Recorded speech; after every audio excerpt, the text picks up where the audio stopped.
أعوذ بالله من الشيطان الرجيم بسم الله الرحمن الرحيم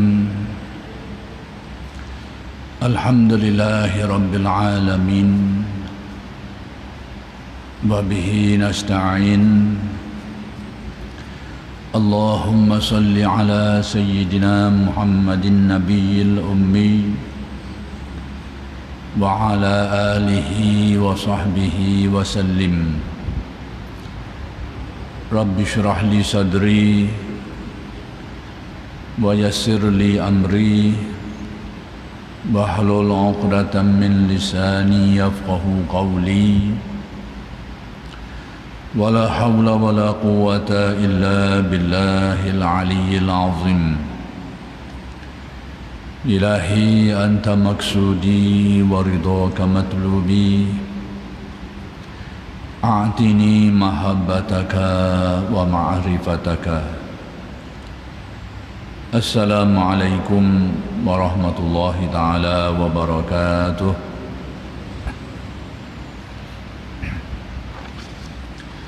الحمد لله والشكر لله.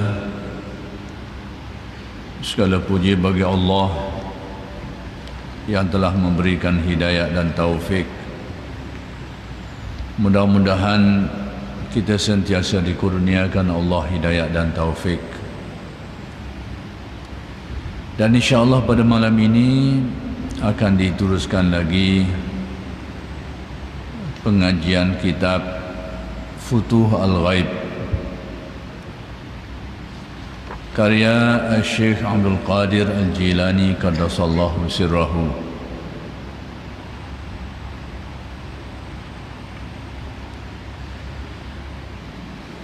Dalam muqaddimahnya kata Syekh radhiyallahu anhu,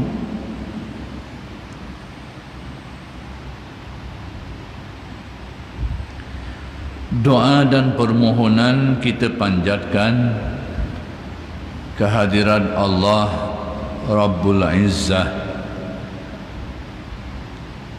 Kepadanya kita berlindung. Dialah pencipta yang memberi kita makanan dan minuman, yang melindungi kita,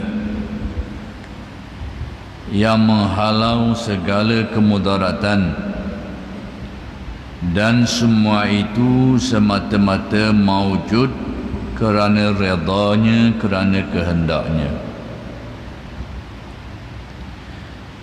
Jadi kata Syekh Abdul Qadir, doa dan permohonan kita tujukan hanya kepada Allah Subhanahu wa ta'ala. Yani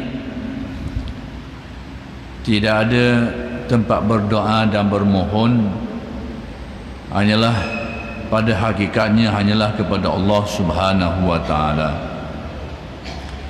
Itu adalah sebahagian daripada hakikat-hakikat tauhid yang perlu kita fahami, yang perlu kita yakini, bahawa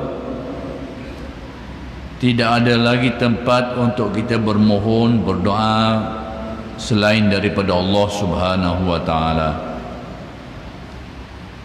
Kerana hanya Allah Subhanahu wa ta'ala yang dapat memperkenankan segala doa dan permohonan kita. Itulah asas, itulah di antara makna-makna tauhid yang perlu difahami dan diyakini oleh setiap muslim.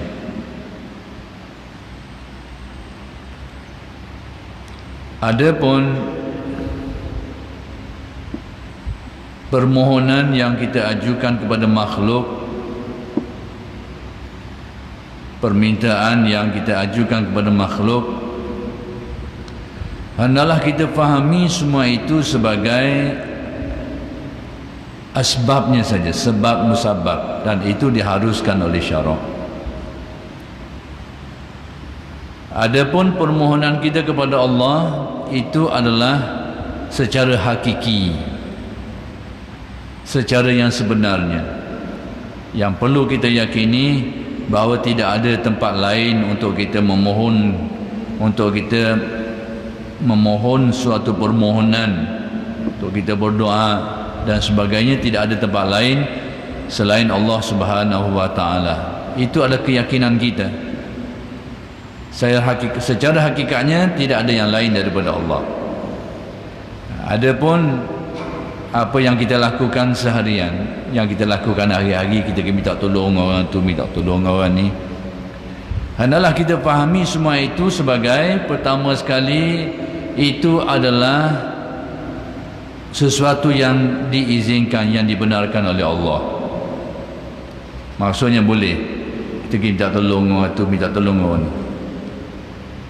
Dan kita fahami dan yakini bahawa semua itu hanyalah sesuatu yang sifatnya sebab musababnya saja, diharuskan oleh syarak, dan kedudukannya adalah sebab dan musabab. Boleh. Dalam keadaan kita meyakini bahawa tidak ada yang dapat menerima, memperkenankan doa kita secara hakikatnya selain daripada Allah. Jadi inilah perkara-perkara yang perlu kita fahami supaya kita tidak terbabas landasan tauhidnya, supaya kita tidak tersalah pedoman. Tersalah yang macam mana tu? Kalau kita tidak faham hakikat-hakikat ini, sama ada kita tersalah keyakinan atau tersalah pelaksanaan. Tersalah keyakinan tu macam mana? Iaitu kita, bila kita minta tolong dengan makhluk, dengan keyakinan bahawa makhluk juga dapat memberi, dapat menunaikan permohonan kita. Kita samakan. Ini antara aspek-aspek syirik yang berlaku. Kita minta tolong dengan makhluk atas keyakinan makhluk pun boleh beri pertolongan. Bila kita letak saja keyakinan seperti itu, rosak tauhid kita. Atau tersalah tindakan, atau tersalah keyakinan. Kalau kita tak faham, boleh jadi. Atau tersalah tindakan, salah tindakan ke mana? Kita rasa tak mau minta tolong langsung dengan makhluk. Atas dasar kerana kita pegang atas keyakinan tidak ada tempat untuk kita mohon melainkan kepada Allah. Sehingga akhir sekali kita rasa takut nak minta tolong dengan orang. Kita rasa macam berlawang dengan apa yang kita yakini itu. Tidak ada tempat untuk kita bermohon segala hajat melainkan kepada Allah. Jadi tiba-tiba kita sakit, takut nak pergi jumpa doktor. Ataupun kita kesusahan, takut nak minta tolong dengan orang, kerana kita rasa macam berlawang. Ini salah sikap. Jadi punca dua perkara ni, salah pegangan atau salah sikap, puncanya kerana tidak memahami perkara ni dengan baik, jadi keliru. Sebab tu kita kena faham secara jelas tentang perkara ni. Jadi demikian juga perlindungan. Tidak ada tempat yang dapat memberikan perlindungan kepada kita, yang tidak ada tempat yang kita perlu mohon perlindungan dan yang dapat memberikan perlindungan kepada kita selain daripada Allah. Itu keyakinan biar jelas. Tidak ada tempat dah yang dapat memberi, tidak ada yang dapat memberi perlindungan kepada kita, dan tidak ada tempat yang perlu, yang semestinya kita mohon perlindungan selain daripada Allah. Kerana antara asma, antara nama-nama Allah itu adalah Al-Hafiz, yang maha menjaga, Al-Muhaimin, yang maha memelihara. Jadi yang menjaga, yang memelihara, yang melindungi itu adalah sifat-sifat ketuhanan. Perbuatan-perbuatan semua itu dikaitkan dengan makna-makna ketuhanan. Jadi dalam bab ini kita kena yakin bahawa tidak ada yang dapat melindungi melainkan Allah, dan tidak ada tempat yang kita boleh mohon perlindungan melainkan kepada Allah pada hakikatnya, biar jelas.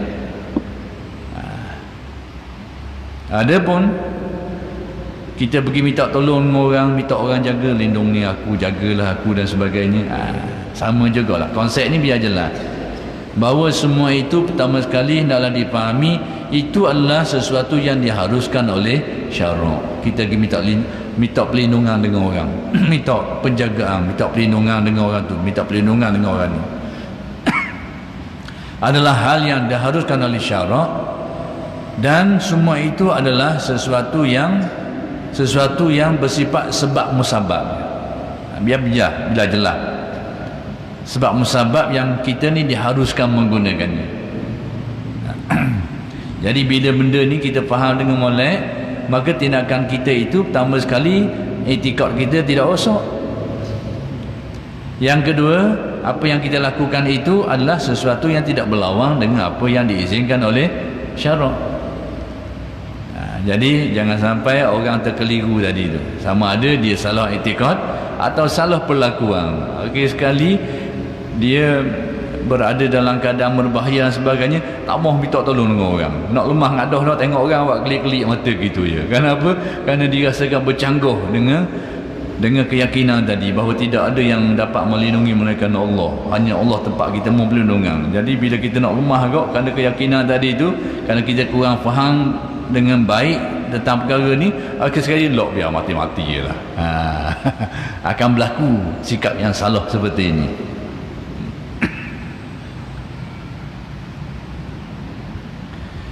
Demikian juga dalam hal makanan dan minuman yang menjadi teras kepada kehidupan makhluk. Makhluk ni perlu kepada semua ini, binatang ke, manusia ke, tumbuh-tumbuhan ke, dia perlukan kepada bekalan-bekalan ini. Dan dalam bab tauhid, dalam bab keyakinan, kita kena yakini bahawa yang memberikan makanan dan minuman ini secara hakikatnya hanyalah Allah. Itu adalah sebahagian daripada af'al namanya, perbuatan Allah, bahawa dialah yang memberikan makan, yang memberikan minum pada hakikatnya. Hendaklah kita yakin seperti itu, bahawa makan minum kita, rezeki kita, semuanya itu di tangan Allah, dengan arti diatur oleh Allah, dalam kekuasaan Allah, dan semua itu adalah perbuatannya. Adapun yang kita perhatikan, yang kita lihat, macam mana makanan kita mari, macam mana minuman kita tu sapa kita, hendaklah kita lihat semua fenomena ini adalah merupakan sebab musabab kejadian, sebab musababnya saja. Jadi inilah perkara yang perlu kita fahami baik-baik. Jadi kalau kita tak faham baik-baik, kadang-kadang kalau ada orang nakal dia buat pertanyaan, siapa dia beri makanan dan minuman kamu? Jadi kita kadang-kadang jadi rasa takut kalau nak sebut, nak jawab. Siapa dia yang beri makan minum? Tak, aku beri minum. Kita kebetulan untuk beri makan ke dia, beri minum ke dia. Tidakkah aku yang beri makan minum? Ya sungguh mu kau tu kan beri makan aku, beri minum aku. Sebab dia tak faham dengan molek. Jadi dalam bab ketauhidan, makan ke, minum ke, dan segala urusan, hakikat semua itu dalam bab tauhid kembalinya kepada Allah, perbuatan Allah.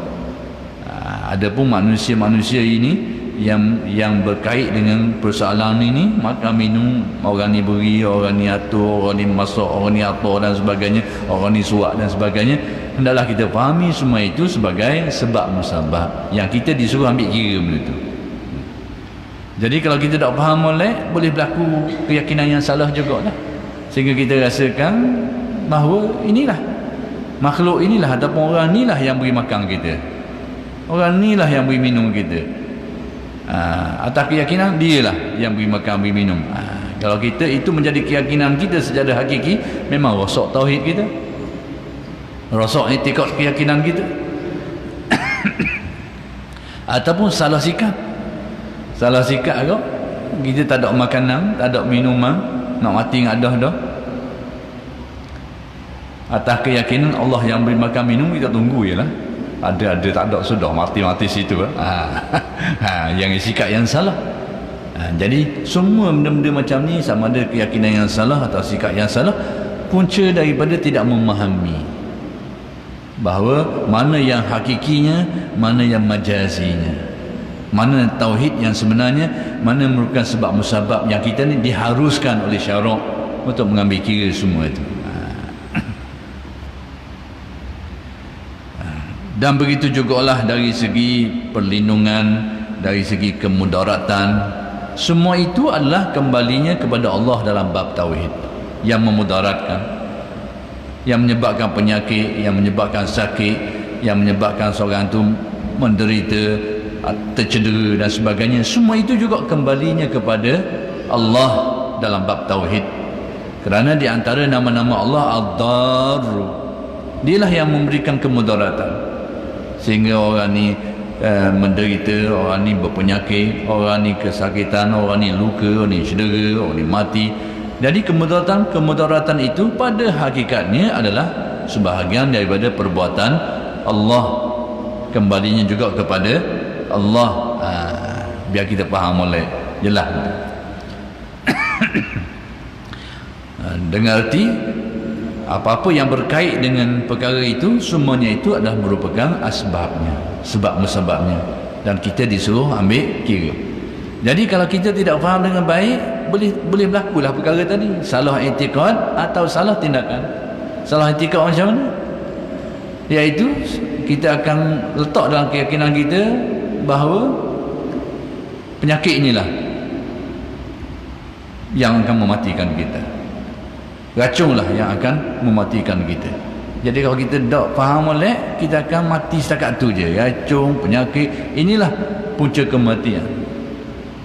Kalau itu menjadi keyakinan kita, rosak i'tikad kita, rosak tauhid kita.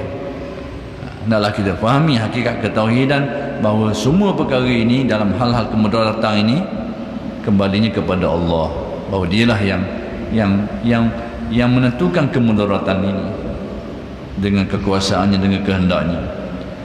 Adapun perkara-perkara tadi hendaklah dipahami dengan sebagai asbabnya, sebab musababnya. Baik, jadi kalau kita tak faham molek, salah i'tikad atau salah tindakan. Salah tindakan macam mana? Kita ni nak minum air kebetulan, dahaga sangat ni, cari air tak jumpa, tahu ada segelas racun ramdak. Ramdak jumpa segelas. Dahaga dok lalu tak ada, tengok ramdak racun rupuk ada segelas. Jadi kita ni atas keyakinan bahawa kemudaratan di tangan Allah, tak apalah, minum ialah. Minum ialah. Jadi kita akan salah tindakan atas keyakinan kita, tak apalah, tak ada benda, kerana yang memudaratkan itu adalah Allah. Jadi tindakan itu salah dari segi etikanya, salah dari segi perlakuannya, bahkan dari segi syariahnya itu dianggap dosa, kerana dianggap sebagai mencampakkan diri dalam kebinasaan. La darara wa la dirar, dalam hadis, seseorang itu tidak boleh memudaratkan orang lain, tak boleh melukakan orang, mencederakan orang dan sebagainya, tidak boleh memudaratkan orang lain. Dan demikian juga tidak boleh memudaratkan diri sendiri, la dirar, tidak boleh melakukan sesuatu yang dikira secara jelas memudaratkan diri sendiri. Benda ni kena faham cermat sikit lah. Memudaratkan di sini dengan arti kemudaratan yang jelas. Hari ini semua orang tahu makan gula tu menyumbang kepada kecil manis, penyakit yang mudaratkan. Jadi janganlah siapa kita tahap dari nak makan gula no, sebab dasar apa? Mudaratkan. Berarti makan gula tu jadi salah, dosa. Jangan siapa tahap tu. Itu memang kita tahu dia ada sumbangan, tapi kemudaratan tu adalah kemudaratan yang jelas. Contohnya, kalau kita minum air tu tak ada masalah lah, sekalipun kita tahu gula tu menyumbang kepada penyakit tu. Awak tambahnya duduk togong air gula segelas sehari, ataupun sebotol sehari air gula pekat tu, memang itu pasti akan memudaratkan. Jadi di sinilah kadang-kadang kita kena fahami dengan baik, sekalipun kita tahu benda tu memang memudaratkan, tapi dengan keperluan semasa itu tidak dinamakan kemudaratan yang nyata. Jadi bila Nabi menyebut la darara wa la dirar, berarti suatu yang dikira haram, seseorang itu memudaratkan orang lain dan memudaratkan diri sendiri, tidak boleh. Kemudian kata Syekh Abdul Qadir, semua perkara-perkara ini dalam bab kemudaratan, dalam bab pelindungan, dalam bab keselamatan dalam bab makan minum, semua ini maujud dengan arti berlaku kerana redha dan kehendak Allah. Apa erti? Yang ni semua apa yang berlaku ni, kemudaratan yang terjadi, penyakit, penderitaan, kelaparan, kemarau, banjir dan sebagainya itu, kata Syekh Abdul Qadir, semua ini terjadi, semua ini adalah dengan redha Allah dan dengan kehendaknya. Dengan arti apa yang berlaku itu memang itu yang dikehendaki oleh Allah, itulah yang diredai oleh Allah. Dari segi perbuatan Allah, dari segi kita kena tengoklah apa yang kita buat tu, apa yang akan kita nak buat ni disuruh atau tidak. Di situlah adanya redha Allah. Tapi apa yang dilakukan oleh Allah dari sudut itu, apa yang berlaku itu memang itulah yang diredai oleh Allah. Apa yang dikehendaki olehnya, apa yang diredai oleh Allah, apa yang berlaku dari sudut Allahnya sebagai penentu kejadian. Tapi dari sudut kita kena baca lain sikit. Dari sudut kita ni, kita nak tahu perbuatan tu diredai atau tidak oleh Allah, tengok disuruh atau tidak. Berarti kena kembali kepada Al-Quran dan hadis. Kalau disuruh oleh Allah, memang perbuatan tu diredai lah. Kalau tidak disuruh oleh Allah, perbuatan itu tidak diredai. Itu dari sudut kita. Tapi dari sudut Allah yang menentukan kejadian, semua yang berlaku itu adalah apa yang dia redha, yang dia nak, dan dialah yang menghendaki kejadian itu. Sekalipun pada kita benda musibah, pada kita memang kematian, pada kita adalah banjir, pada kita adalah kemarau, pada kita, tapi dari sudut Allah yang menetapkan kejadian, memang terjadinya itu dengan kehendaknya, dengan redha Allah. Kena faham konsep-konsep ni, bahawa apa-apa yang berlaku itu memang dengan kehendaknya dan dengan redanya dari sudut kejadian itu. Tapi dari sudut manusia yang akan melakukan satu perkara, tengok kok cermin lain. Nak tahu reda tak reda ni, tengok ada suruhan ke atau ada larangan.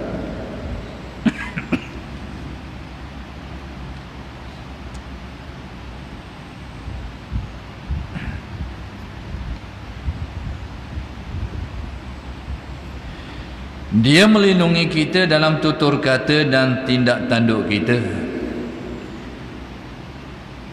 yang tersembunyi dan yang terlihat, dalam kesulitan dan kemudahan. Jadi pada hakikatnya kita dijaga oleh Allah dalam apa-apa yang kita ucapkan, apa-apa yang kita lakukan, sehingga apa-apa percakapan kita dan tindakan kita itu selaras dengan kehendaknya. Dengan arti apa? Segala kebaikan-kebaikan yang kita buat dalam percakapan kita dan tindakan kita, hendaklah kita fahami bahawa kita telah mendapat perlindungan Allah, penjagaan Allah.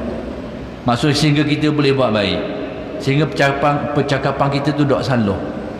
Apa yang kita cakap tu benda molek, apa yang kita buat tu benda yang molek, benda yang baik. Jadi hendaklah kita fahami perkara ini, bahawa kita ini telah mendapat perlindungan Allah Ta'ala, jaga kita sehingga kita boleh cakap dengan baik, dengan betul, tak ada salah, tak ada percakapan yang dilarang, sehingga apa yang kita buat itu perbuatan yang baik, tidak ada perkara yang dilarang, tidak ada perkara yang buruk yang kita buat. Bahawa semua itu kerana mendapat penjagaan Allah. Supaya kita faham. Supaya apa? Supaya kita ni tak jadi sombong. Kalau kita lupa hakikat tauhid itu, hati kita ini akan dihinggapi dengan penyakit sombong. Kita akan rasa kitalah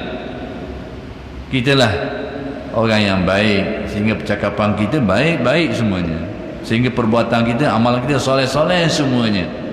Jadi bila kita lupa bahawa kita ini telah dihidayatkan Allah atau dijaga oleh Allah atas percakapan kita, perbuatan kita, ini mari nyakit sombong dah sekarang. Kita lupa.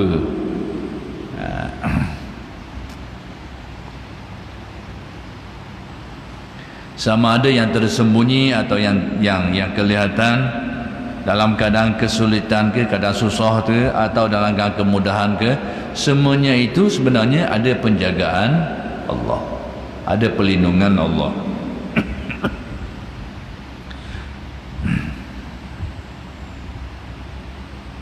Baik, dalam kesenangan sudah tentu kita nampak kurnia-kurnia Allah yang banyak. Allah telah jaga kita sehingga kita boleh nikmat,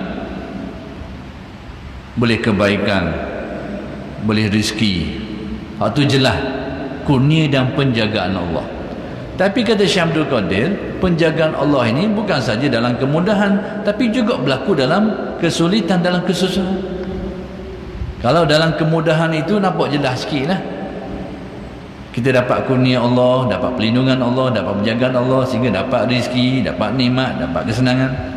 Tapi penjagaan Allah dalam kesulitan, dalam kepayahan, kadang-kadang kita terlupa sikit ni. Kita terlupa sikit. Terlupa ke mana tu? Kita kesulitan, kepayahan, kita sakit. Di sebalik sakit kita itu tetap ada penjagaan Allah. Kita sakit, nasib baik seminggu, tak kena sebulan. Jadi tak kena sebulan itu adalah penjagaan Allah. Tapi kalau kita tak faham rahsia tauhid ini, kita akan tengok orang sakit, kita akan susah hati. Kita akan tengok bahagian orang sakit itu, padahal seminggu je. Mana aku ni kena penyakit orang lain tak demam macam aku ni. Nak kita kena lemah lama sikit, sakit lama sikit, sebulan. Allah, kita akan jadi hilang pedoman, kita banyak mengeluh. Waktu kita ni tidak ada syukur, tidak ada redha. Kalau kita tak nampak penjagaan Allah dalam kesulitan, dia akan jadi gitu. Sebab penjagaan Allah dalam susah pun ada, dalam senang pun. Kalau dalam senang tu jelas. Tapi kalau dalam susah ni, kalau kita tak mengaji molek, tak faham molek, kita tak nampak penjagaan Allah tu. Kita akan nampak bahagian susah tu. Jadi sakit kita seminggu, kita rasa macam bertahun-tahun. Sebab kita tak nampak bahawa di sebalik sakit kita juga ada penjagaan Allah, ada kurniaan Allah. Jadi kalau hatinya itu ada nur, ada cahaya, ada iman, ada tauhid, ada makrifat, dia akan nampak benda ni, bahawa di sebalik kesusahan kita pun tetap ada rahmatnya, tetap ada penjagaannya, tetap ada kurnianya. Dia akan nampak. Jadi bila dia mengalami kesusahan seminggu, Allah sebaik seminggu, tak kena setahun. Dia kena banyak tu, sebaik banyak ni, tak kena teruk lagi. Sakit gigi, sampai nak tidur pun tak boleh. Nasib baik sepotong sakit. Kalau sakit semua ke mana? Sakit semua gigi. Jadi orang yang hatinya ada makrifat, ada nur iman, nur tauhid, nur makrifat, dia akan nampak benda-benda ni, bahawa di sebalik kesulitan, musibah pun ada perlindungan Allah, ada rahmat Allah, ada penjagaan Allah. Jadi hakikatnya memang ada, tinggal lagi kita ni tak nampak. Tapi kalau hati kita gelak lagi, kadang-kadang dalam nikmat pun tak nampak penjagaan Allah, apatah lagi dalam kesusahan. Dalam kesenangan pun kita lupa kepada penjagaan Allah. Ini hati yang panggil gelak gelemak. Gelak gelemak, zulmat. Kemudian kata Syekh Abdul Qadir lagi, sungguh memang sebenarnya lah dialah Allah. Yani Tuhan itulah yang bernama Allah, yang melakukan semua perkara ini, yang bersifat dengan sifat-sifat kemuliaan seperti yang disebut sebahagiannya oleh Syekh Abdul Qadir dalam mukadimah ini, bahawa semua itu empunya atau pelaku pemilik semua sifat-sifat itu adalah Allah. Pewujud mutlak kehendaknya, yakni segala apa yang tercipta, yang berlaku secara mutlak, yakni 100% adalah semata-mata kehendak Allah. Tidak ada sesuatu, walaupun satu perkara, walaupun sekecilnya, yang terkeluar daripada kehendak Allah. Termasuklah perbuatan kita ini, itu juga tertakluk dengan kehendak Allah. biar kita faham molek buah tu, bahawa secara mutlak, yakni secara sempurna dan mencakupi, bahawa hakikat apa yang berlaku, apa yang tercipta, memang itu tertakluk dengan kehendak Allah, dikehendaki oleh Allah. Baik ke buruk ke, sihat ke tak sihat ke, semua itu adalah dengan kehendak Allah. Kita kena faham molek ni, kena tahqiq sungguh. Tapi sekiranya kalau ada orang kemukakan sikit persoalan-persoalan yang membingungkan sikit, dah dosa pun kehendak Allah Ta'ala juga, kita takut lalu. Bila kita tak tahqiq situ, orang swing sikit, kita takut ayat awal lalu. Tadi mengata semuanya dengan kehendak Allah, dah dosa-dosa pun kehendak Allah Ta'ala juga. Jadi kalau kita tak jelas molek sini dalam bab kehendak Allah yang maha sempurna, yang maha mutlak ni, kita jadi gampang nak awak takut. Ya dok. Mari keliru. Kita tak tahqiq, tak jelas. Jadi dalam bab memahami kehendak Allah, iradat Allah, hendaklah kita pegang betul-betul meliputi segala perkara yang berlaku. Itu adalah pada hakikatnya dengan kehendak Allah. Adapun urusan maksiat, taat, dosa, pahala, itu dari sudut lain pula. Dari sudut kita ni. Bukan dari sudut kejadian tu, dari sudut kita yang mengusahakannya. Itulah adanya dosa dan pahala. Kejadian tetap kehendak Allah. Jadi apa-apa yang terjadi itu, segala dosa yang terjadi itu juga termasuk dalam kehendak Allah. Cuma dosa itu pada kita, pada setengah orang kadang-kadang jadi dosa, kadang-kadang tak jadi dosa. Ada kok gitu. Sesuatu dosa itu pada setengah orang jadi dosa, pada setengah orang tak jadi dosa. Mana yang jadi gitu? Ambil barang orang, pada setengah orang jadi dosa. Bila dia ambil barang orang, memang disengajakan, dia tahu barang orang, memang itu dosa lah. Yang dia memang nak ambil pun. Dalam istilah syarak, itu orang panggil kecurian. Tapi perkara yang sama berlaku pada seseorang, dia tak jadi dosa. Orang yang tidak tahu status barang tu, atau dia terkeliru, dia ingat ke hak dia, ingat ke barang dia, padahal barang orang, dia ambil. Hakikatnya memang barang orang lah yang ambil itu. Tapi oleh kerana itu bukan kehendak dia, dia nak. Kalau dia tahu barang dia tak ambil pula. Tapi dia terkeliru atau dia tersalah. Jadi bukan kehendaknya, bukan kemauannya. Jadi perbuatan itu pada zahirnya dianggap dosa lah. Pada hakikatnya pada orang itu tidak dikira sebagai dosa. Itulah dosa dan pahala. Tapi semua apa yang terjadi itu tetap itu adalah kehendak Allah. Jadi bahagian dosa pahala ni bukan dari sudut kejadian tu, tapi dari sudut orang ni. Dia menginginkannya atau tidak? Dia mengusahakannya atau tidak? Itulah adanya dosa dan pahala. Jadi dalam bab qada qadar ni sebenarnya bendanya jelas je kalau dijelaskan dengan baik. Tapi bila kita buat pening jadi pening. Kita buat pening jadi pening. Bendanya sangat jelas. Cuma Nabi beritahu sudah dalam bab qada dan qadar ni ada bahagian yang kita boleh cakap, ada bahagian yang tak boleh cakap. Nabi pun beri peringatan, idza zukiral qadaru famsiku. Bila dibahaskan tentang qada qadar ni, mu kena diam, mu jangan cakap banyak, mu jangan bahas banyak. Ini menjurus kepada rahsia qada qadar tu. Rahsia Tuhan, keadilan Tuhan di sebalik qada qadar. Ini bukan bahagianmu, jangan cakap. Bahagianmu adalah kau tahu bahawa Tuhan yang menciptakan alam ini, dia ada takdirnya. Dia sudah menetapkan segala perkara. Kemudian hendaklah kita tahu bahawa kita ni sebagai manusia ditaklifkan supaya suruh buat baik, dan disuruh supaya buat baik, dan disuruh supaya meninggalkan kejahatan. Dan disitulah atas usaha manusia itulah akan dinilai sama ada baik atau buruk, bukan atas kejadian yang terjadi. Kadang-kadang perbuatan itu taat. Pada setengah orang dia dianggap ketaatan, tapi pada setengah orang dia dikira kemaksiatan. Boleh berlaku. Semayang contoh, bila terjadi suatu solat, kejadian itu dengan takdir Allah. Tapi orang yang terlibat dengan perkara tadi tu, ada kalanya menjadi taat kepadanya, ada kalanya menjadi maksiat. Baik, sekiranya memang dia yang menginginkan solat itu, dia yang nak laksanakan solat itu, dia berusaha dan terjadi dengan izin Allah, maka perbuatan itu menjadi ketaatan kepada dia.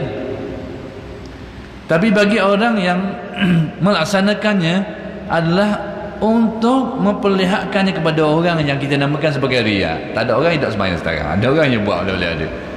Terjadi perbuatan itu, tapi perbuatan itu dikira sebagai satu kemaksiatan. Padahal solat sembahyang, dia jadi kemaksiatan. Ataupun dia buat solat, melaksanakan solat secara sengaja, dia tahu benda tu tak boleh buat. Dia nak sembahyang sunat lepas asar atau lepas subuh, dia tahu memang tak boleh, memang tak boleh buat benda tu, tombeng juga nak buat. Jadi perbuatan tu perbuatan sembahyang, sepatutnya taat lah. Tapi oleh kerana dia tahu, memang dia tahu tak boleh sembahyang macam ni, tombeng juga nak sembahyang, perbuatan tu sudah betul-betul menjadi maksiat. Sebab tu saya kata bahawa dosa, pahala, maksiat dan maksiat dari sudut orang tu, dia mengusahakannya atau tidak, bukan dari sudut kejadian. Adapun kejadian itu tetap kembalinya kepada qada dan qadar Allah. Jadi dosa pahala bukan atas jadi tu, tapi atas orang tu, dia nak buat benda tu ke, ataupun dia bukan dia nak buat.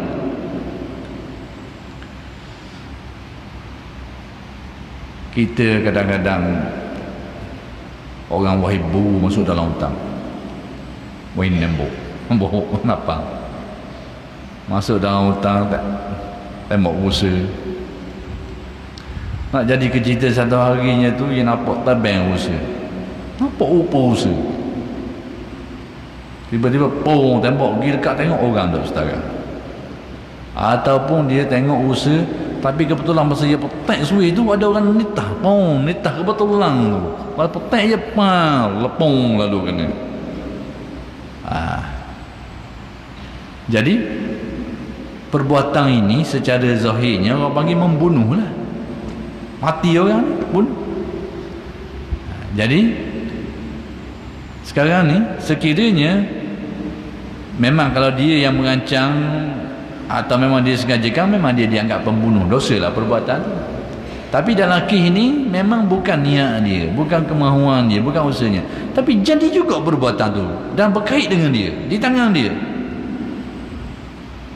Kalau kita tengok memang orang ni mati di tangan dia lah. Tapi oleh kerana dia bukanlah yang menginginkannya, dia bukan menghendakinya, bukan mengusahakannya, maka perbuatan itu tidak dikira sebagai satu dosa. Tapi kejadian tetap berlaku. Sebab tu kejadian itu kena balik kepada qada dan qadar. Dosa pahala balik kepada orang tu. Tengok dia yang mengatur semua ini, menginginkannya atau tidak, bukan atas jadi tak jadi tu, tapi atas dia. Sebab tu kadang-kadang bila seseorang tu niat nak buat baik, tapi siapa masa tak jadi sekarang, tak jadi. Sebab apa? Kerana ketentuan kejadian itu adalah takdir Allah, tapi dengan kemurahan, dengan kemurahan kurnia Allah. Orang yang hasad memang merancang, memang berniat nak buat baik, nak buat satu kebaikan, tapi siapa masa tak jadi sekarang, terhalang kerana takdir Allah tidak bertepatan dengan takdir Allah.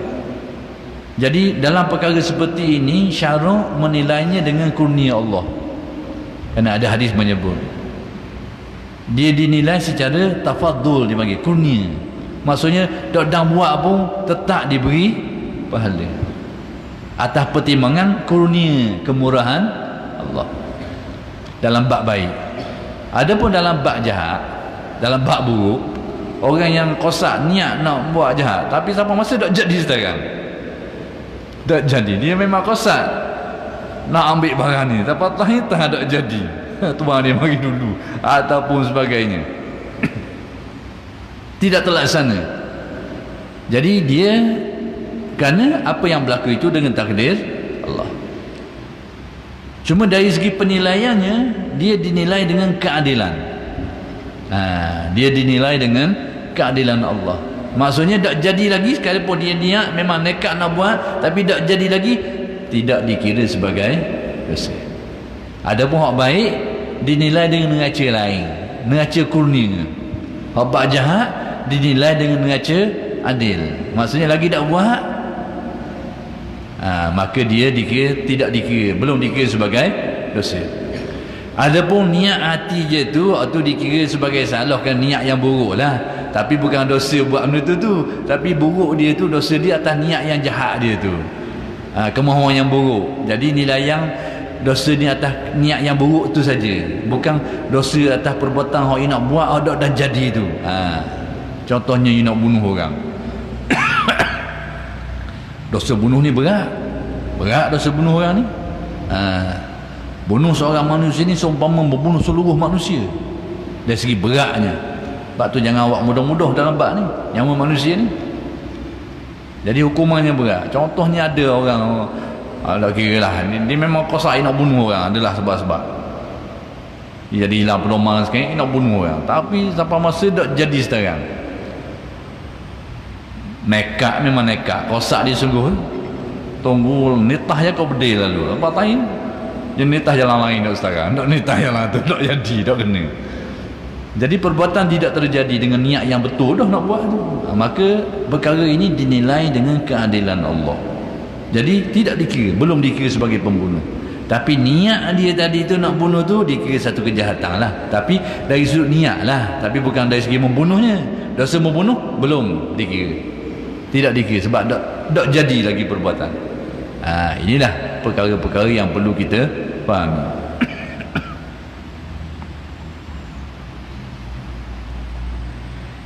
Dia mengetahui segala yang tersembunyi, yang berdosa dan sesat, yang taat dan mendekat kepadanya. Ini orang yang taat dan orang yang mendekatkan diri kepadanya. Dengan erti dari segi ilmu keilmuan Allah ini, bahawa Allah Ta'ala ilmunya itu meliputi segala-galanya. Dalam bab ilmu kita kena yakin di antara kewajipan-kewajipan yang perlu kita yakini terhadap Allah, antara perkara yang perlu kita pegangi, yakini terhadap Allah tentang sifat-sifat ketuhanannya, Allah itu maha mengetahui. Bila sebut maha mengetahui, yakni sempurna ilmunya, sempurna dengan arti mencakupi segala-galanya sehingga tidak ada yang tersembunyi, yang zahir, yang batin, yang nampak, yang tidak kelihatan, orang yang buat baik, orang buat jahat, orang yang melakukan ketaatan, orang yang mendekatkan diri kepada Allah, orang yang menjauhkan diri kepada dan sebagainya. Semua itu termaklum di dalam ilmu Allah. Ini pegangan Ahlussunnah dalam bab ilmu, meyakini Allah Ta'ala memiliki sifat ilmu dan ilmunya itu meliputi segala-galanya. Dalam setengah mazhab yang ada dalam dunia Islam, ada di antara mereka itu yang meletakkan keyakinan bahawa ada benda-benda yang terlepas daripada ilmu Allah ni. Dalam kelompok Syiah, mereka ada keyakinan ni. Hak tak berlaku lagi itu tak ada lagi dalam ilmu Allah Ta'ala. Hak tak berlaku lagi esok ni, kayak gini, tak ada lagi. Bila berlaku baru ada dalam ilmu Allah. Hak tak lagi ni tak ada lagi. Dia panggil bidah istilah. Dan ini adalah keyakinan Syiah. Tapi dalam keyakinan Ahlussunnah tidak ada pegangan seperti ini. Yang dulu, yang sedang, yang akan datang, yang tersembunyi, yang nyata, yang kecil, yang besar, semuanya termaklum dalam ilmu Allah. Yang wajib, yang mustahil, yang harus. Dalam bab ilmu, kesempurnaannya mencakupi segala-galanya. Meliputi semua benda. Buang secara umum pandang dah dalam bab ilmu Allah.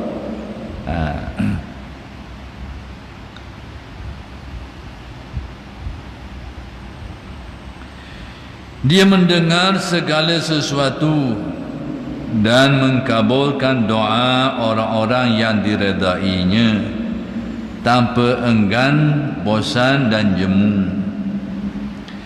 Yang ni kata Syekh Abdul Qadir, Allah Ta'ala maha mendengar. Dan ini juga sebahagian daripada perkara yang wajib kita fahami, yakini tentang sifat-sifat Allah. Sifat sama, Tuhan itu maha mendengar. Yang ni Tuhan itu maha mendengar segala perkara. Dalam ulama-ulama usuluddin menjelaskan dalam bab mendengar ni, mendengar segala perkara, segala yang ada. Ada pun yang tak ada, itu tidak terlibat dengan sifat ada pun ilmu, hak ada ke hak tak ada ke, itu termaklum dalam ilmu. Ada pun dalam bab mendengar dijelaskan oleh ulama-ulama usuluddin, mendengar itu mendengar semua perkara. Yang ni semua perkara yang ada. Ada pun yang tak ada, itu dari segi sifat mendengarnya tidak kait, hanya yang ada. Dan Allah Ta'ala mengkabulkan doa hamba-hambanya yang diridai. Allah Ta'ala ni dia mengkabulkan doa. Pada dasarnya hamba-hambanya yang dimustajabkan doa lah. Tapi ternyata bahawa ada juga kadang-kadang orang itu tidak diredai oleh Allah, tapi dimustajabkan juga permohonannya, dimustajabkan juga. Nabi Musa dikatakan bahawa pernah tersesat di padang pasir di Semenanjung Sinai 40 tahun kaum Nabi Musa, dan dikaitkan dengan mustajabnya doa seseorang. Jadi juga